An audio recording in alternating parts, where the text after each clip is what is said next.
Okay, so when someone, so with the 8-point lift, what Sara, yeah, what Sarah had, the first thing we look at is the temples.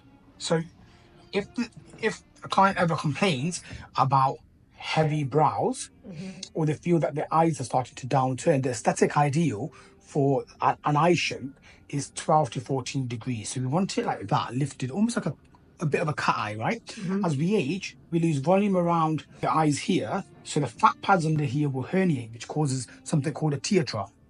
And that's when... That's what I'm noticing. That's what I see in photographs of myself, apart from about that, but that's what I see. And so it makes your eyes do this from the corner here, and then it looks sunken in here, and that makes you look tired. No matter how much foundation you put on, people say, have you slept, right? So when we do the temple fossa here, not only does it bring the forehead back out and make it more confluent or more consistent, because when you have it caved in, if you look at older people, like someone in the 70s, really concaved in, and it makes you look stressed and aged. So we put some into the temple, and it just gives it a little support here. So it lifts up the lateral brow. So what do you put in? Filler. So a strong, high viscosity filler. Yeah. So it'll help to give a lift there.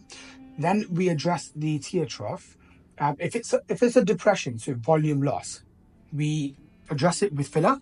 Little bit of filler, though, not too much. Got to be very careful with filler under the eyes. So a little bit of filler.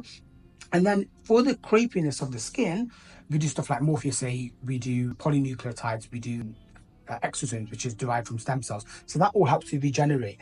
And what really works well as well is PRP, where you take your blood and return it into rich platelet plasma. Then you have something called a zygomaticus retaining ligament across here.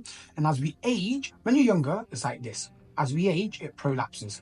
So we then lift that ligament back up, and what that helps to do, but when you have a prolapse here, you get this excess around the nasolabial fat compartment, so that causes this line here. So we'll lift this up and help to reduce that smile line. So it's not really too prominent on Sarah because she's had filler before, so she's still got a little bit of filler. We can just see that little triangle creeping back in, so we just put a little bit in there and just give it a bit of a smoother and transition there from the mid cheek to here. And then you do the zygomatic arch. We follow the golden ratio here. So she's beautiful high cheekbones. I don't think she needs anything in her cheeks. It's already nice and lifted. We want the light to shine off of this point here. So when you walk into a room, that halo of beauty is here, and that's going with something called the golden ratio. The rule of 1 times 1.618. So it's a Fibonacci. You see that in art, you see that in architecture, Google, Apple, they all use it in their artwork. So it's the rule of 1 times 1.618. If the intercanthal distance of Sarah's eyes should be 1 times 1.618. So right here, where we said this is where she should be the highest projected. See some people doing it too high up here, and it doesn't look right. It looks fake, and you don't know why they look fake or why you can tell. It's because it's going against anatomy and that golden ratio rule, or the rule of 5. Then pre-jowl sulcus. So this was actually a prominent problem for you. Yeah, I started having it, but I've had the filler here. Yeah. Before, if you look at Sarah's jowls, they were quite prominent. Yeah. Now, it's holding out really well.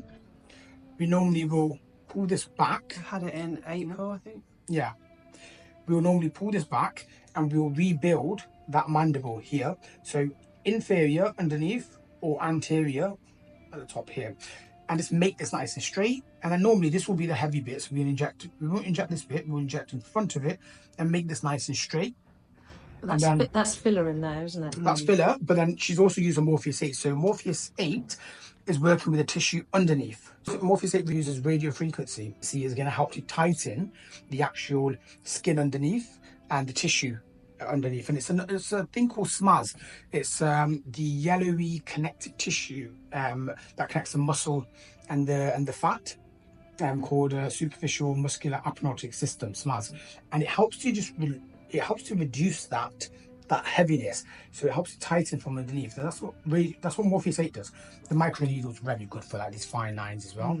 And then this is one thing that I noticed with Sarah here. Can you see this? Yeah.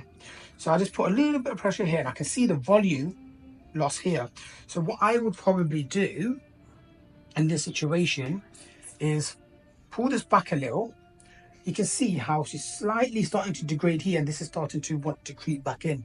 So I'd go underneath here and give a little bit of filler there, and then I would go across here and just help to give it a little bit more of a lift here, a bit of support. A touch into the nasolabial folds. I don't need to touch your eyes, I don't think. If we're doing more for your face, it's going to help to pump that collagen anyway. Yeah. The temples, we could probably hold out for another 6 months because the cheekbones look beautiful. This doesn't look obvious to me, so that's good. And gives a big smile. Definitely do some Botox though. Yeah, just relax, because these will keep getting worse and worse if we don't stop that strong contraction. And also what Botox will do is if I do it on the lateral oblicular oculi here, the muscles up here will help to work harder, and it will lift the eye up as well. So that would be good. Nose is looking good. I think just maybe a drop behind. Maybe hold out for the nose. Yeah, wait for it to go worse. Yeah, and then we can do it properly. Not worse, but I think it still looks good. It still looks good. So I've got away with words, you see. And then, how do you feel about your lips? I love my lips. They're my favourite, but I'm tempted to have a little top up in them. Yeah? Because I really love them a lot. Yeah. But because they look so natural. So I would say if you want to keep it natural, 0.5. So 2.5, 2.5 into the lips. And that'll look good. You won't look too much. No. It's just a little top up. Very small. Just tiny top ups. Yeah. So that's... So I'm full works. And normally we reshape the chin as well, but I think the chin's looking great. You did do the chin already. Yeah. Yeah.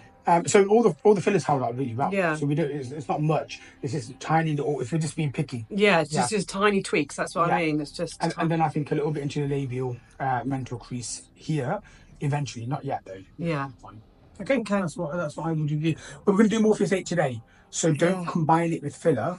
I think the wait. How long did it take for you to travel?